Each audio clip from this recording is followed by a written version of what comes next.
why the whole world is packing for Asia right now. Have you noticed your Instagram feed lately? It seems like everyone you know is either in Bali, Bangkok, or Tokyo. The numbers don't lie. Asia has become the ultimate vacation magnet for the Western world. But why? Is it just the sushi? Is it the temples? Actually, it's much deeper than that. Today, we're breaking down the real reasons why millions are skipping Europe and heading east. We're talking about the economics, the landscapes, and most importantly, the incredible people that make you never want to leave. Let's dive in.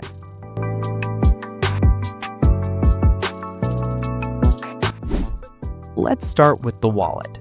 In a world where inflation is hitting everyone hard, Asia remains the last bastion of true value. If you take $1,000 to London or New York, you're surviving. If you take $1,000 to Southeast Asia, you are thriving. We are talking about luxury for the price of economy. You can rent a private villa with a pool in Bali for the price of a Motel 6 in the United States. Street food plays a huge role here. In places like Penang or Taipei, you can eat world-class Michelin Guide meals for under $3. This financial freedom allows travelers to stay longer.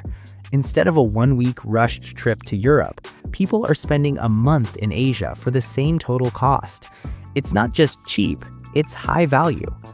But money is just logistics. The real reason people return to Asia again and again is the human connection. There is a magnetism here that is hard to explain until you feel it. Western travelers often mention a distinct shift in social dynamics.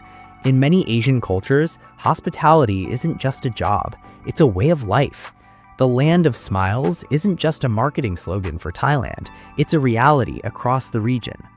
For many travelers, specifically those coming from colder, more individualistic societies, the warmth of the people in Asia is addictive. There is a sense of community, openness, and genuine curiosity toward visitors. Whether you are dating, making friends, or just asking for directions, the interactions feel less transactional and more personal. This social ease is a massive draw for solo travelers who find they never actually feel alone here. Then there is the sheer variety. You have to remember, Asia isn't a monolith. It is massive. In a single month, you can be snowboarding in the powder of Hokkaido, Japan, and the next day be diving in the crystal clear waters of El Nido in the Philippines. You have the futuristic cyberpunk vibes of Seoul and Tokyo, contrasting with the ancient spiritual stillness of Angkor Wat in Cambodia. This contrast keeps the mind engaged. You don't get temple fatigue or beach fatigue because the environment changes so drastically across borders. It creates a sense of adventure that feels limitless. So, is it the cost? Yes. Is it the food? Absolutely. But ultimately, the world is going to Asia because it feels alive.